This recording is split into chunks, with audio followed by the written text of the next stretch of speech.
Gustave Courbet, né à Ronan le 7 février 1819, mort à la tour de Peise, en Suisse, le 31 décembre 1877.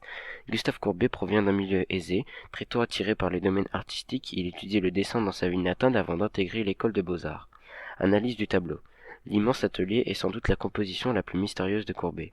Celui-ci donne malgré tout quelques éléments de lecture. C'est le monde qui vient se faire peindre chez moi, précise-t-il. À droite, tous les actionnaires, c'est-à-dire les amis, les travailleurs, les amateurs du monde de l'art.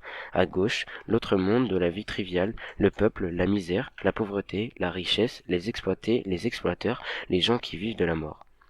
Parmi les premiers, dans la partie de droite, on reconnaît en effet le profil barbu d'Alfred Bruyat, et derrière lui, de face, le philosophe Proudhon. Le critique Champfleury est assis sur un tabouret tandis que Baudelaire est en train de lire. Le couple du premier plan vient personnifier les amateurs d'art et, près de la fenêtre, deux amants représentent l'amour libre.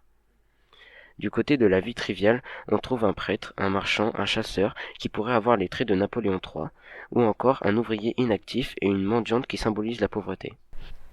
On remarque également la guitare, la dague et le chapeau qui, avec le poseur masculin, stigmatisent l'art académique dans cette vaste allégorie. Véritable tableau manifeste, chaque figure représente donc une valeur distincte. Au milieu de tout ça, Courbet lui-même, accompagné de figures bienveillantes. Une femme muse, nue comme la vérité, un enfant et un chat. Au centre de tout, le peintre se pose comme médiateur.